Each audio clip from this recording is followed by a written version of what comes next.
Bonjour, dans cette vidéo je vous explique les vérifications techniques à faire le jour de votre plateau, ce qui peut vous assurer votre premier A, donc à ne pas négliger. Vous avez 12 points à apprendre et l'inspecteur vous interrogera sur 3 points qu'il choisira lui-même.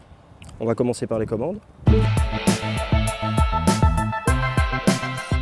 Donc en ce qui concerne l'embrayage, on va vérifier qu'on ait bien une garde d'environ 5 mm.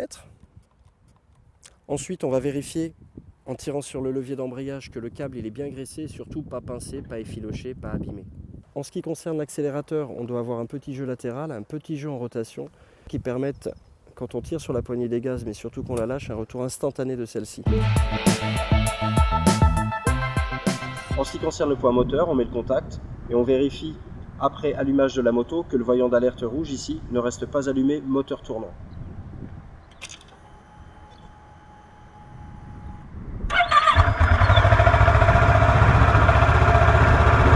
Ensuite, avec le coupe-circuit, on doit couper le moteur. On vérifie donc s'il fonctionne bien. Ok, ça fonctionne. À n'utiliser qu'en cas d'urgence. En ce qui concerne le niveau d'huile, cette vérification doit être effectuée sur sol plat, moto droite. Donc on laisse le moteur tourner 2 minutes, on coupe le moteur et on vérifie que le niveau est bien entre le minimum et le maximum.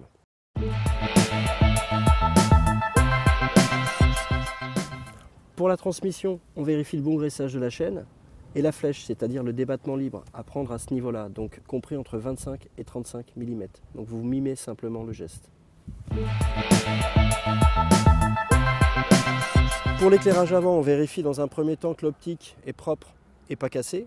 Ensuite, on met le contact et on vérifie que les feux de position sont bien allumés, qu'ils fonctionnent.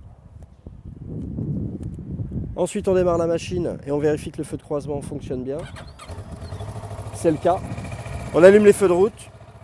On vérifie que le feu de route fonctionne bien. C'est le cas. On n'oublie pas le témoin lumineux sur le tableau de bord. Bleu. Ok, il fonctionne. En ce qui concerne les clignotants, on doit vérifier qu'ils fonctionnent bien, qu'ils sont propres et pas cassés. Donc à l'avant gauche, on vérifie, il est propre, pas cassé, il fonctionne. Le témoin lumineux sur le tableau de bord fonctionne. À l'avant droit, le clignotant est propre, pas cassé, il fonctionne. Le témoin lumineux sur le tableau de bord fonctionne.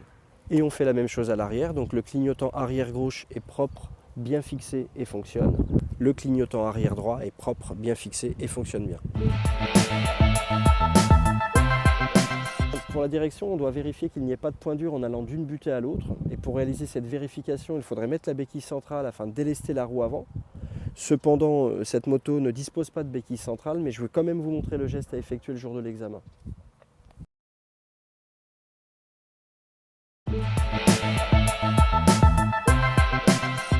En ce qui concerne le frein avant, on vérifie que le levier il est dur en pression. Et moto droite, on doit vérifier que le niveau de liquide de frein est au-dessus du minimum. C'est le cas. Au niveau du frein arrière, on vérifie que la pédale est dure en pression.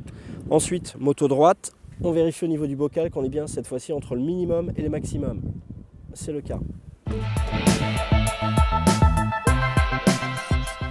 En ce qui concerne les pneumatiques, on va vérifier 3 choses, la pression, l'état et l'usure. Donc pour la pression, pas de problème, le pneu est dur.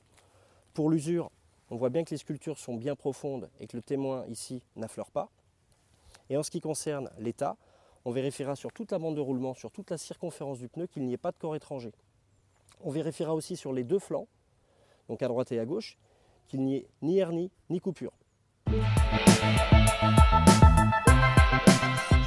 Au niveau de la suspension avant, on va vérifier au niveau des joints spi qu'il n'y ait pas de fuite d'huile.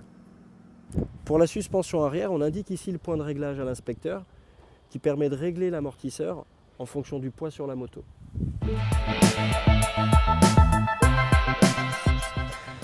Pour l'éclairage arrière, on va commencer par vérifier l'état de l'optique. Il doit être propre et pas cassé. C'est le cas. Ensuite, on va mettre le contact. Et on va vérifier que le feu de position fonctionne bien. C'est le cas. Et que l'éclairage de plaque fonctionne lui aussi. Maintenant, on va vérifier le feu stop avec la commande de frein avant. Ok, elle fonctionne. Et avec la commande de frein arrière, elle fonctionne aussi.